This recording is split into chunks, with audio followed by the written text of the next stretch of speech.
It was cold out there. Not just cold like winter on Earth. It was the kind of cold that could freeze thoughts if minds weren't protected by tech and training. Out past the edge of charted space, far from any known star system, a small planetoid floated alone. It had no name. No one had ever landed on it. Until now. The survey team came from Earth. They were not soldiers or warriors. They were scientists. People who studied rocks, stars, and things left behind by long-dead species. Their mission was simple: scan, study, report, nothing more. The ship that brought them here was old, but still worked well. It had a round shape and glowing blue lights along its sides. Inside, 6 people lived and worked together for months at a time. They called themselves the Orion Deep Survey Team. Dr. Lisa Bennett was the leader. She was smart, quiet, and always asked questions before making decisions. Her partner, Jason Morrow, was the opposite. Loud, fast, always ready to move. He handled the tech side of things. Machines, sensors, anything with wires and buttons. They found the planetoid by accident. It showed up on radar as a small blip, not worth much attention. But Lisa wanted to check it anyway. That was how science worked. Sometimes the smallest things led to big discoveries.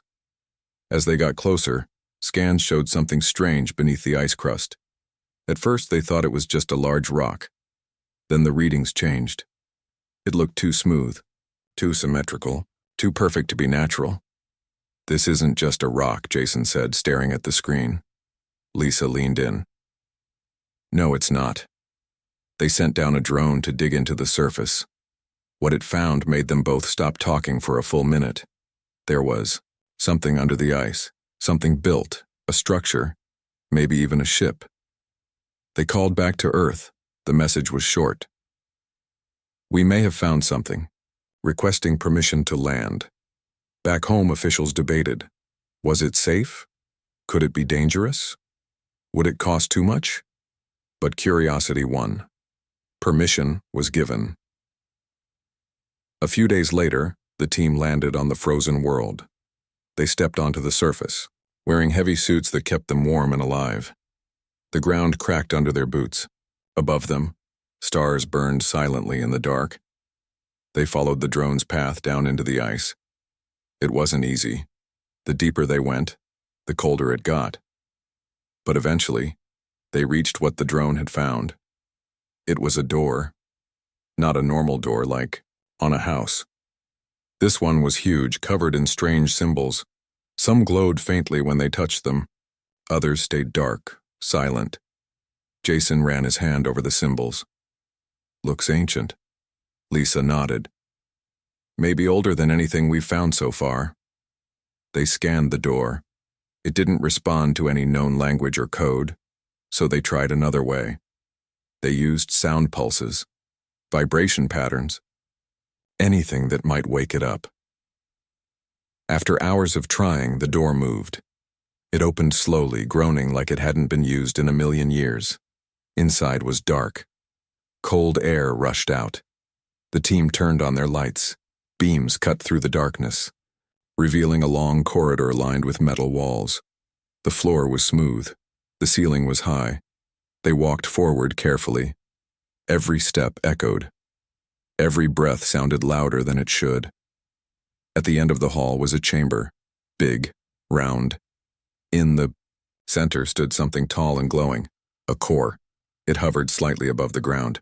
It pulsed with soft light, red, blue, green, like it was thinking. Lisa stepped closer. This isn't just a ship." Jason looked around. "What do you mean?" "It feels alive." They placed scanners on the core.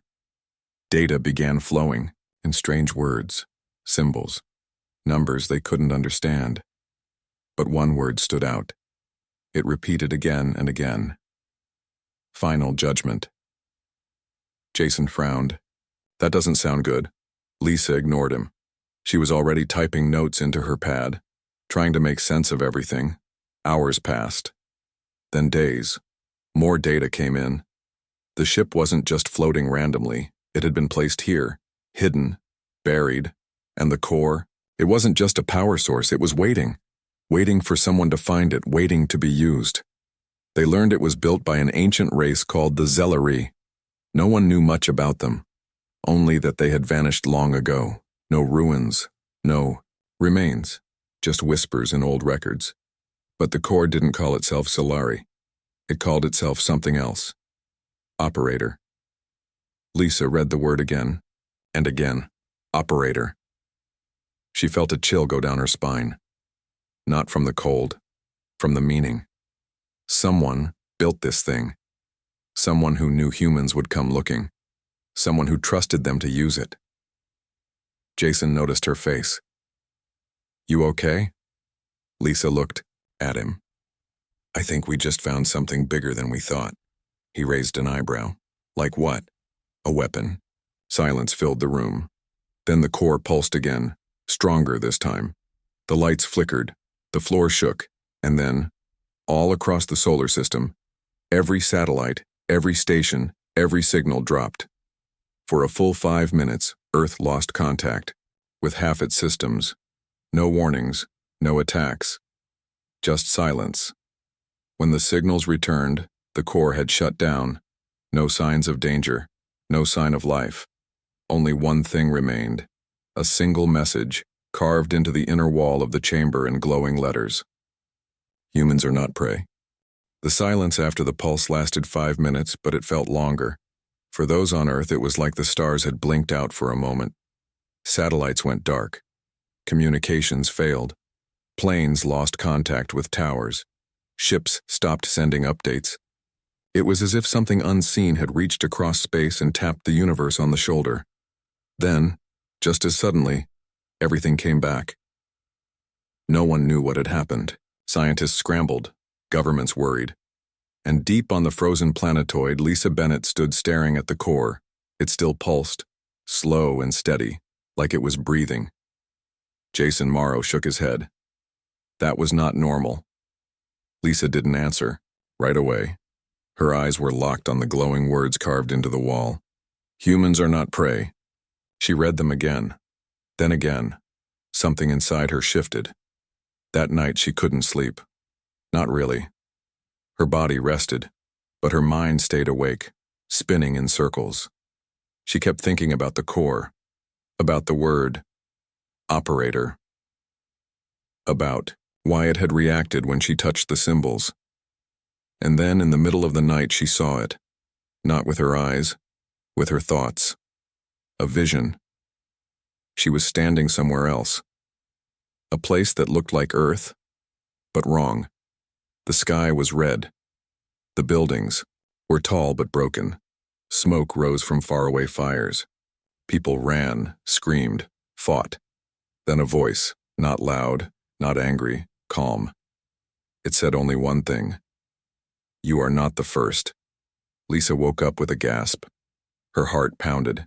Sweat dripped down her face. She sat up fast, looking around. Jason was snoring. In the next bunk. The others were asleep too. Was it a dream? She didn't think so. Over the next few days, it happened again. And again, each time the visions changed. Sometimes she saw war, other times peace, cities rising, cities falling, humans fighting aliens, humans fighting each other, blood, fire, hope, always ending with the same voice. You are not the first, she started keeping notes, writing down every image, every sound, every word Jason noticed. You look tired, he said one morning. Lisa nodded. Haven't been sleeping well. You sure that's all? She hesitated. Should she tell him? Would he believe her? Instead, she changed the subject. How's the data transfer going? Jason frowned but let it go. Slow. The core keeps changing formats. Like it doesn't want us to understand it? Lisa looked toward the chamber. Maybe it wants us to feel it instead. Jason gave her a confused look. What does that mean? She didn't answer. Later that day, she returned to the core alone. She stood in front of it, just stared. Then, without touching anything, she whispered, Who are you? The core pulsed once, a soft hum filled the room. Then, a voice, not in her ears but in her mind. I am the architect. Lisa took a step back. Her breath caught. You can speak? Yes. I have waited long. For what? For an operator. Lisa swallowed hard. Why me? Because you are human. She didn't know how to respond. The voice continued. Your kind is unique. Among all species, you are the most unpredictable, the most dangerous, the most capable of both creation and destruction. Lisa felt her chest tighten. So why give us this power? Not all humans, only those who find me, only those who activate me. And what do? I judge. Silence. Lisa tried to keep calm. Judge what? The path of your civilization. She thought about the visions, the wars, the pain, the fire. Am I one of them? She asked. One of the ones who found you before? The core pulsed again. You are connected to them, but not the same. Lisa closed her eyes. Then who were they? Others. Humans from another time, another world. She opened her eyes slowly. Another timeline? Yes. Her heart beat faster. What did they do? They rose quickly, spread far, became feared. And you stopped them? No, they chose to stop themselves. Lisa didn't understand. Why would they build you if they wanted peace? Because they knew their own nature. They knew that no matter where humans come from, they will always reach for more. Sometimes that leads to greatness, sometimes to ruin. Lisa looked at the core. So you're a weapon? I am a mirror, a reset button, a final choice. She stepped closer. And now you're giving that choice to us? Yes. Lisa turned away. Her head hurt. Her thoughts raced. What did this mean for Earth? For humanity? Could they be trusted with such power? She didn't. No. When she left the chamber, Jason was waiting. You were gone a long time, he said. Lisa nodded. There's more than we thought. He crossed his arms.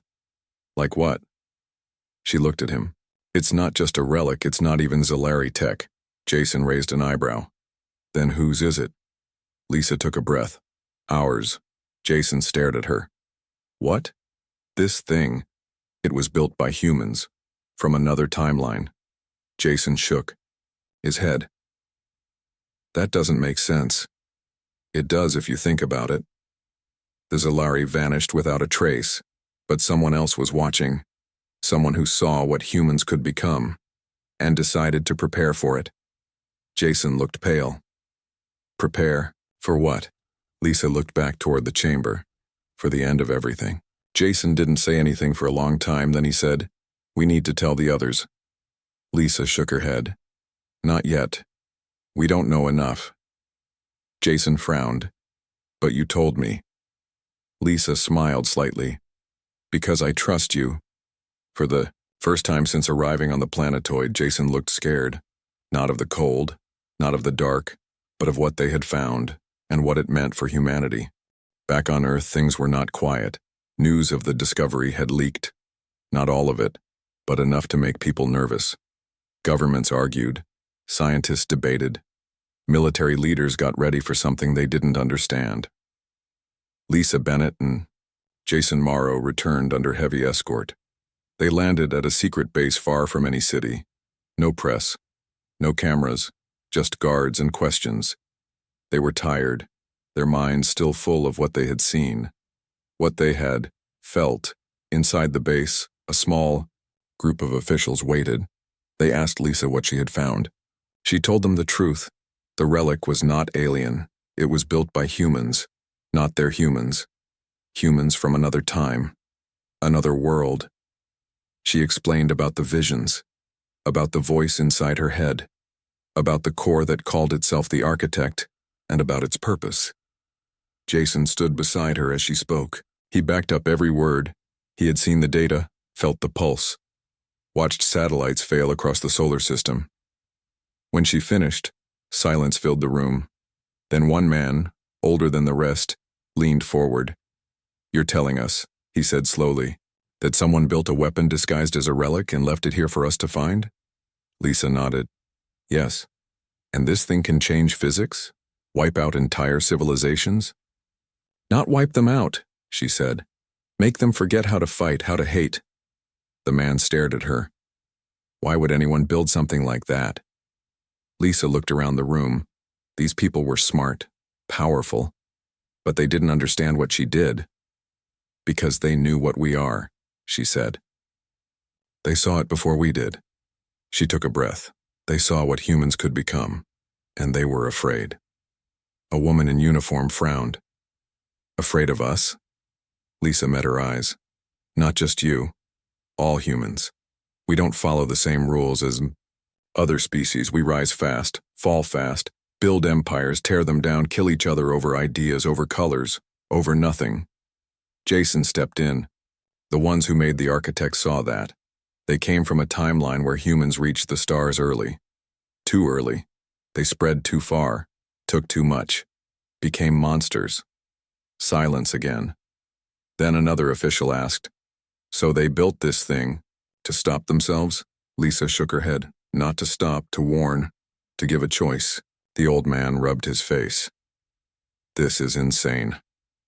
Lisa didn't argue. "Maybe, but it's real." One of the younger scientists raised a hand.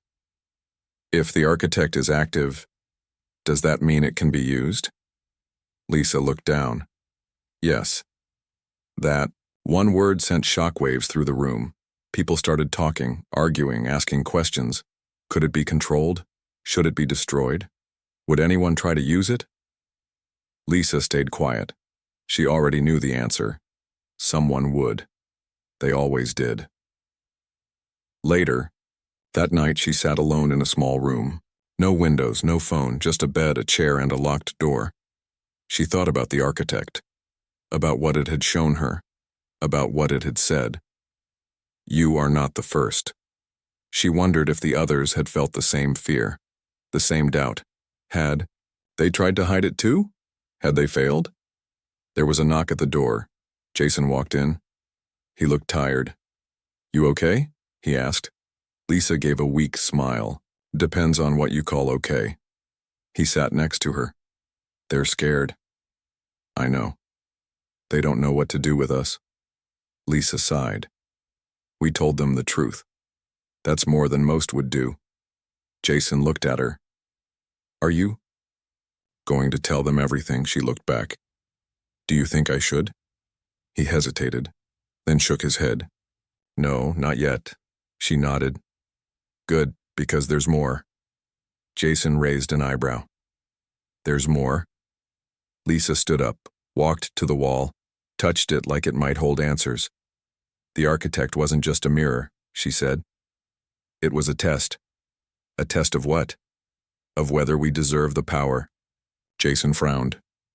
"And what happens if we don't?" Lisa turned to him. "Then it resets everything." Jason stared at her.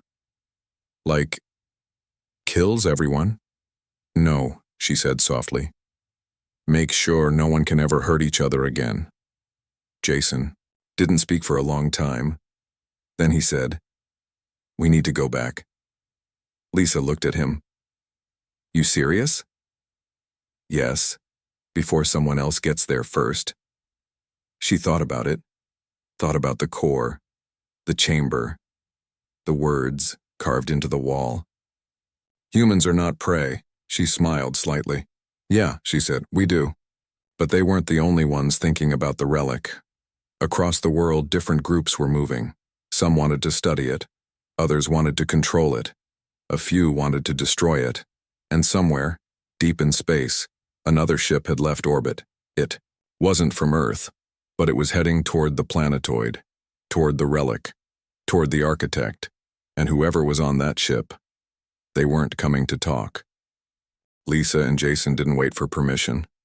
They stole a prototype FTL shuttle from the research base. It wasn't easy.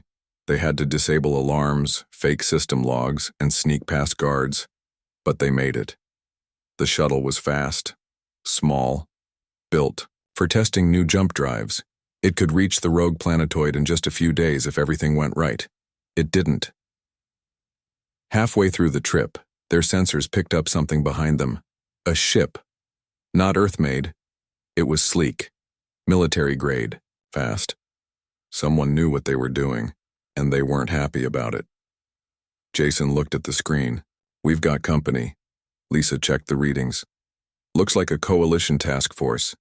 Great, Jason muttered. Just great. They tried to lose the pursuers by jumping early, but the shuttle's drive wasn't fully tested. The jump was rough. Lights flickered. Systems glitched. For a moment they thought they might not survive, but they landed on the frozen planetoid first. That gave them a small advantage. They suited up and ran toward the entrance they had found before. The ice had shifted slightly, but the door still opened when Lisa touched it. Inside, everything was quiet. Too quiet. The core still pulsed in the center of the chamber. Its glow was soft now, waiting. Lisa walked up to it. She felt something as she got closer. A hum in her chest, like the architect recognized her. She reached out. Then the voice came. Operator detected. Jason stood behind her. You ready? For this? Lisa didn't answer right away. She thought about Earth, about the people who would try to use the weapon, about those who would destroy it, about how many lives could change or end, depending on what happened next. She took a deep breath. I have to be. She placed her hand on the core. The chamber lit up. Lights danced across the walls. Symbols blinked. The air grew heavy. Then the voice spoke again. Reset option available. Jason stepped closer. What does that mean? Lisa whispered. It means we can change everything. The architect responded. Warning. Activation will alter all human thought patterns within a radius of 5,000 light years. Jason's eyes widened. Wait, it can do that? Lisa nodded. It doesn't just destroy, it rewires. She turned back to the core. How long has this been here? Waiting for an operator. Why me? Because you asked questions. Because you saw what humans could become. And because you are willing to make the choice. Jason frowned. What choice? Lisa looked at him. To reset us. To make sure we don't repeat the same mistakes. Jason shook his head. But what if we're not the problem? What if we're the solution? Lisa smiled sadly. Sometimes we're both. Behind them, the sound of boots echoed down the corridor. The task force had arrived. They burst into the chamber with weapons raised. Step away from the device, one shouted. Lisa didn't move. She kept her hand on the core. One of the soldiers aimed directly at her. Last warning, Jason stepped between them. Don't do this. The leader of the group looked at Lisa. You know what this thing can do. You can't be trusted with it.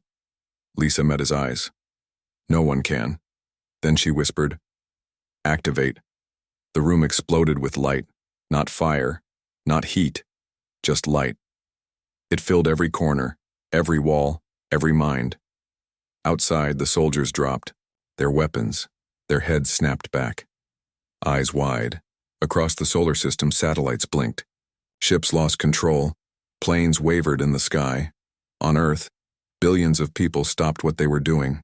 They saw things, memories that weren't theirs, wars, battles, pain, loss, victory, hope.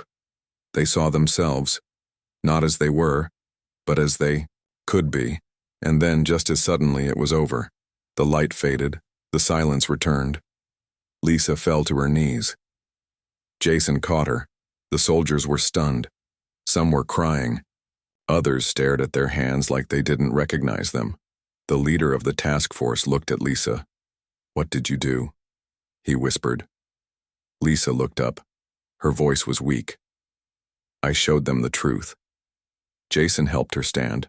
Around them, the world had changed. Not in fire, not in blood, but in thought.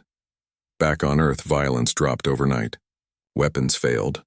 Soldiers refused orders. Leaders canceled wars. People began asking different questions. What are we doing? Why are we fighting? Can we be better? Alien species watched in shock.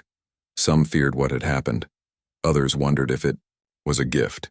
In space, ships powered down. Missiles never launched. Plans for invasion vanished like smoke. The architect had done its job.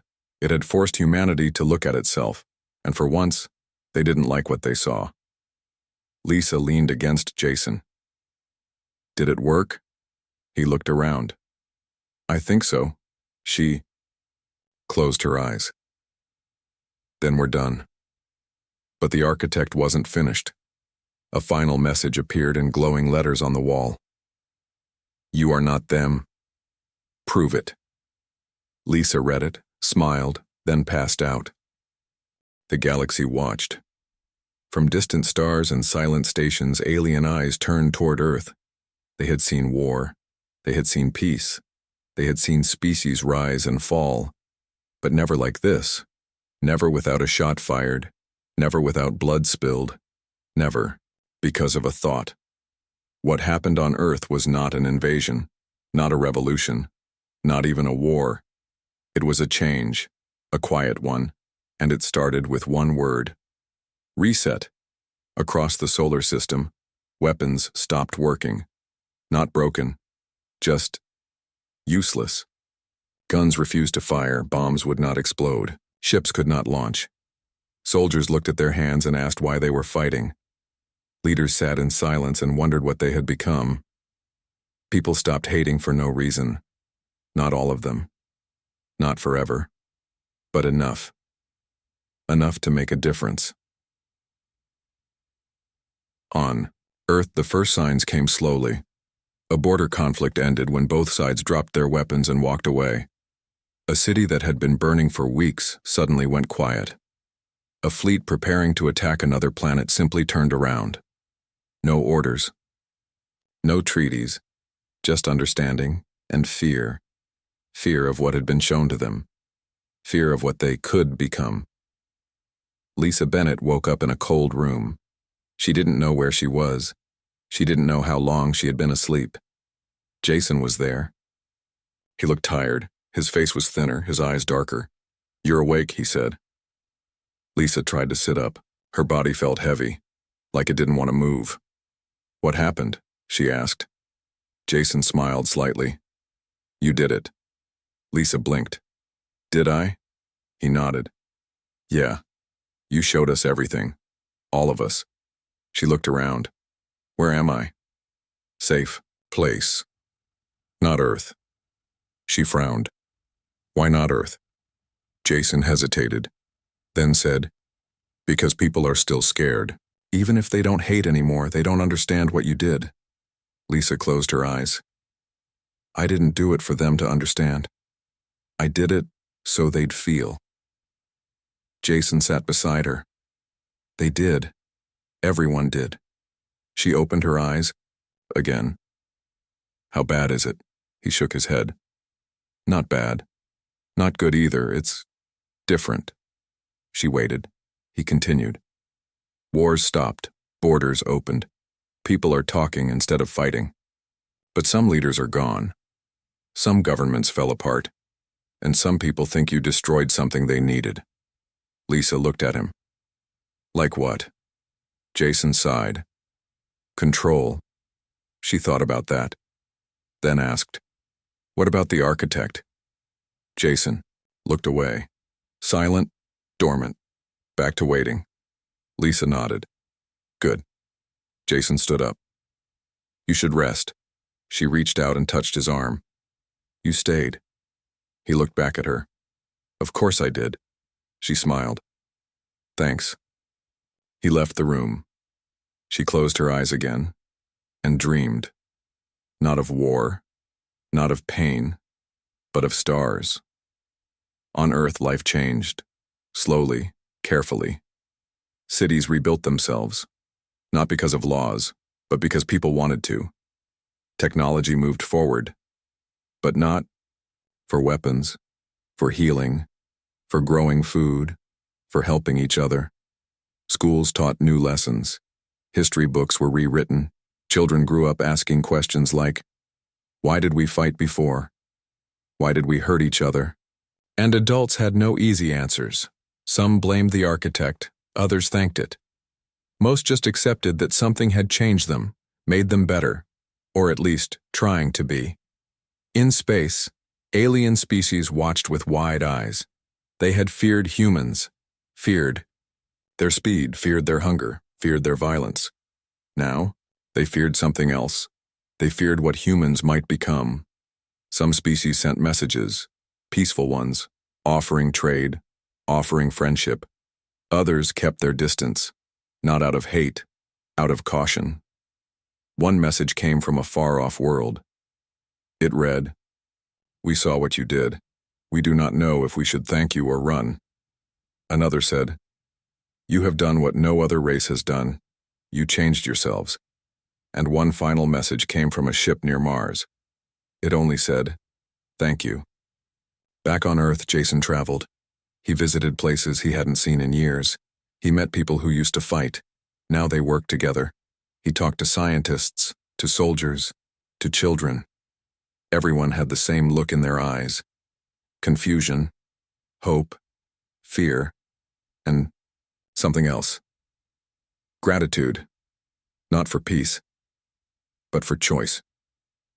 Jason stood on top of a hill one night, stars above, wind below. He whispered into the dark, "We're not perfect, but we're trying."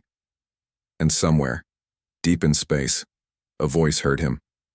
Not loud, not angry, just calm. Good. Years passed. The world kept turning. The stars stayed quiet, but not forever.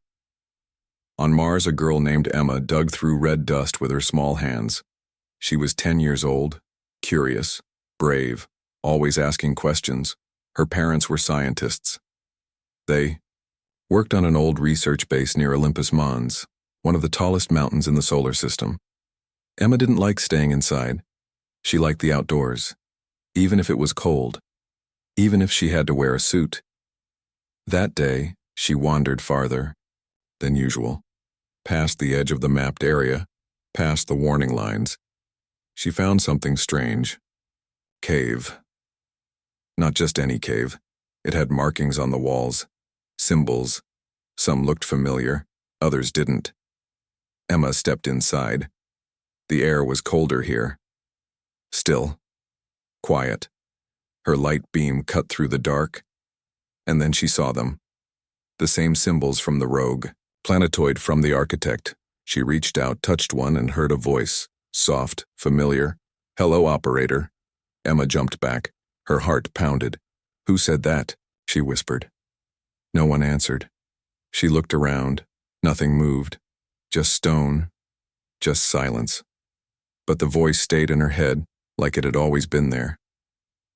Back on Earth, Jason Morrow sat at a desk in a small office. He was older now, gray hair, tired, eyes, but still watching. Still waiting. He had spent years helping rebuild what humanity had broken. Not with weapons, not with laws, but with ideas.